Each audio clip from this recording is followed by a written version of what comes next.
24 ঘন্টার মধ্যে গলা কেটে শিশু হত্যার আসামি বাবু শেখকে ফাঁসিতে ঝুলানোর নির্দেশ দিয়েছেন প্রধানমন্ত্রী তারেক রহমান।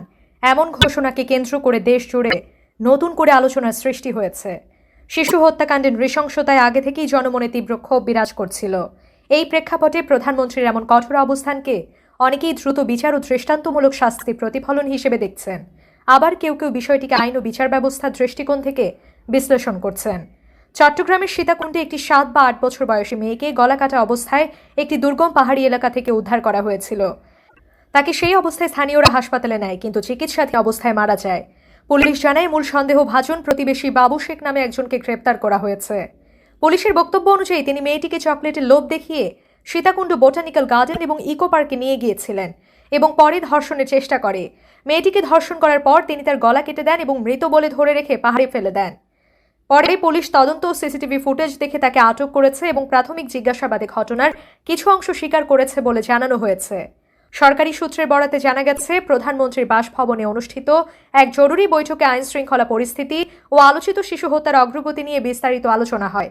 সেখানে তদন্তের গতি, প্রাপ্ত প্রমাণ এবং জনমনের প্রতিক্রিয়া তুলে ধরা হয়। বৈঠক শেষে প্রধানমন্ত্রী সংশ্লিষ্ট কর্তৃপক্ষকে দ্রুততম সময়ের মধ্যে বিচারিক প্রক্রিয়া শেষ করার নির্দেশ দেন বলে দাবি করা হচ্ছে। একই সঙ্গে অপরাধের ভয়াবহতা বিবেচনায় সর্বোচ্চ শাস্তির বিষয়ে স্পষ্ট অবস্থান ব্যক্ত করা হয়। এই ঘোষণার পরপরই সামাজিক যোগাযোগ মাধ্যমে বিষয়টি ব্যাপকভাবে ছড়িয়ে পড়ে। অনেকেই একে শিশু নির্যাতনের বিরুদ্ধে সরকারের কঠোর বার্তা হিসেবে দেখছেন। আবার আইন বিশেষজ্ঞদের একটি অংশ বলছে, প্রচলিত বিচার ব্যবস্থা মৃত্যুদণ্ড কার্যকরের সিদ্ধান্ত সম্পূর্ণভাবে আদালতের এখতিয়ারভুক্ত। তাদের মতে নির্বাহী পর্যায়ের কোনো মন্তব্য বা নির্দেশ বাস্তবায়নের আগে অবশ্যই আইনি প্রক্রিয়া অনুসরণ করতে হয়। আইন শৃঙ্খলা বাহিনীর পক্ষ থেকে বলা হয়েছে, বাবু শেখের বিরুদ্ধে আনা অভিযোগের তদন্ত প্রায় শেষ পর্যায়ে রয়েছে। ফরেনসিক প্রতিবেদন, প্রত্যক্ষ ও পরোক্ষ সাক্ষ্য এবং অন্যান্য আলামত আদালতে উপস্থাপনের প্রস্তুতি চলছে।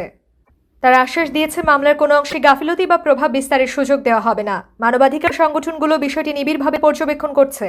তাদের বক্তব্য, শিশু হত্যার মতো অপরাধে আপোষহীন অবস্থান প্রয়োজন, তবে বিচার যেন দ্রুত, স্বচ্ছ ও ন্যায়সঙ্গত হয়, সেটিই সবচেয়ে গুরুত্বপূর্ণ। তারা মনে করে, আবেগের চাপে নেওয়ার সিদ্ধান্ত ভবিষ্যতে আইনি জটিলতা সৃষ্টি করতে পারে। এদিকে সাধারণ মানুষের মধ্যে ক্ষোভের পাশাপাশি এক ধরনের প্রত্যাশাও তৈরি হয়েছে যে এই মামলাটি হয়তো দেশের বিচার ইতিহাসে একটি দৃষ্টান্ত স্থাপন করবে। বিভিন্ন স্থানে বিক্ষোভ ও মানববন্ধনে অপরাধীর সর্বোচ্চ শাস্তির দাবি উঠেছে। অনেকেই বলছেন, শুধু একটি মামলার রায় নয়, এর মাধ্যমে শিশু সুরক্ষায় রাষ্ট্রের অবস্থান স্পষ্ট হওয়া জরুরি। সব মিলিয়ে প্রধানমন্ত্রীর ঘোষিত নির্দেশকে ঘিরে দেশ জুড়ে আলোচনার কেন্দ্রবিন্দুতে এখন একটাই প্রশ্ন, এই মামলার বিচার কত দ্রুত শেষ হবে এবং আদালতে চূড়ান্ত রায় কি আসে।